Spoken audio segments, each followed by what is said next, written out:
Morning guys, welcome back to my channel, and for today's video I'm going to show you how to make a very simple steak. Gagawa tayo ng steak today guys.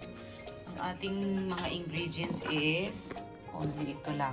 Bili kayo ng steak, ayan, mamaya hihiwain ko to kasi liliitin ko kasi kakain si Haking Kulit. Ayan, kailangan natin ng steak, and then kailangan natin ng asparagus and garlic and white mushrooms and itong olive oil and butter and pampalasa and black pepper and white pepper and salt. Yun lang ang kailangan natin, and lagyan din natin mamaya ng kaunting olives. Ayan. So, let's proceed to the next procedure. Guys, nahiwa ko ng ating steak. So, ang gagawin natin is painit tayo ng kalan. And then, maglagay tayo ng butter. Olive oil pala versus olive oil. Maglagay kayo ng olive oil. Ganyan lang karami. Kaunti lang.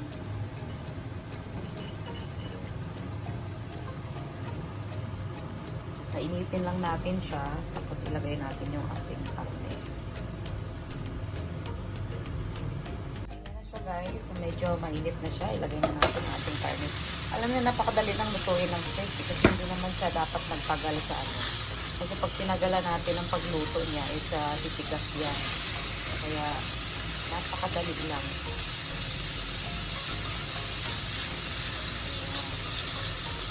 Hindi yung steak na malambot na ano siya. Ito siya, Japan steak kasi ito eh.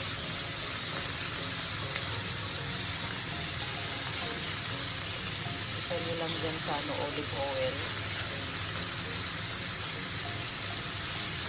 Napakadali lang ito guys.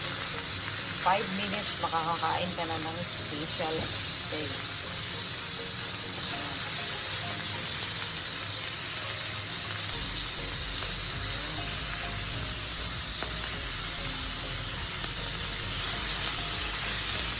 Tapos, ang gagawin natin is lagyan natin siya ng white pepper.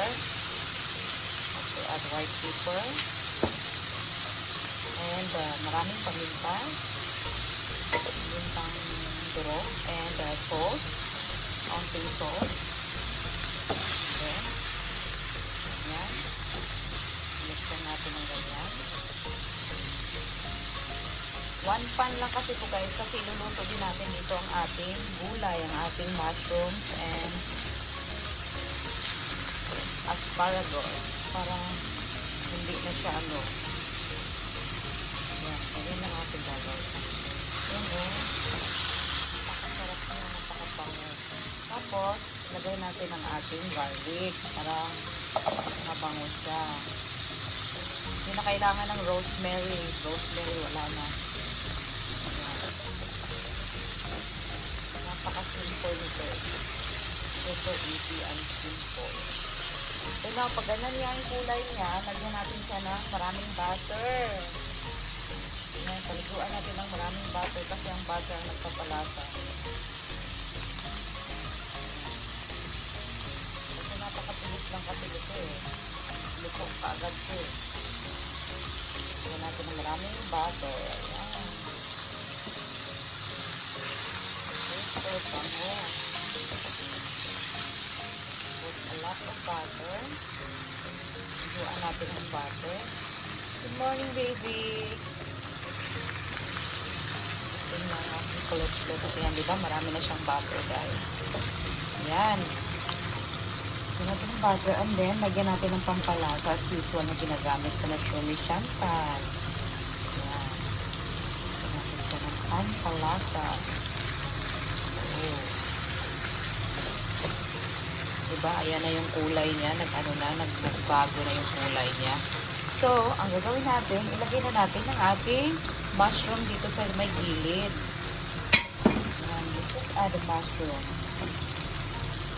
1 pan steak lang ito eh. No need na maluto ka pa sa doon. Ayan, lagay lang natin ang ating mushrooms habang nilalagay natin kanina yung ating butter. Sunod natin ating white mushroom. Napakadali lang nito guys. Super. At lagyan natin ng maraming brown black pepper. Favorite ko yan eh. Brown black pepper. Marami.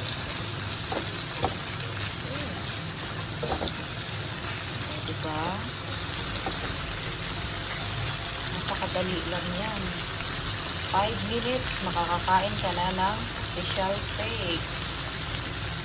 Kasi ang steak dito sa Japan guys, ang karni ng baka, hindi mo kailangan lutuin ng matagal kasi pag matagal na, that's that. And now, i-add na natin ang ating asparagus. Ayan, lagay nyo lang sa gilid kasi may lasa sa tabako. Napakasarap niya, grabe. Medium rare pa yan sa ilalim. 5 minutes lang guys ha. Take note, pag nandito kayo sa Japan guys, ayan. You can cook this one only in 5 minutes in one pan. Ayan, meron na kayong gulay, meron na kayong mushrooms, meron na kayong asparagus.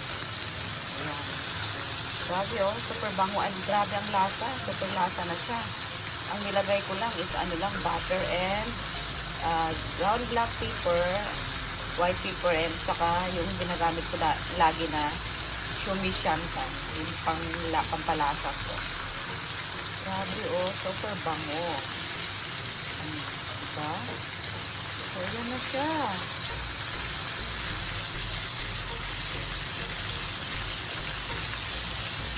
Look at that. Oh, tingnan mo sa ilalim. Medyo ano pa siya, namumula-mula pa siya.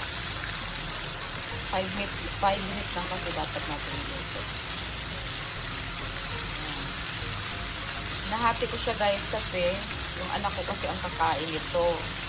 And si hubby is gusto niya yung buo. Kaya mamaya buo yan man yung gagawin ko kay hubby. Kulit kasi ang kakain ito eh. Kaya.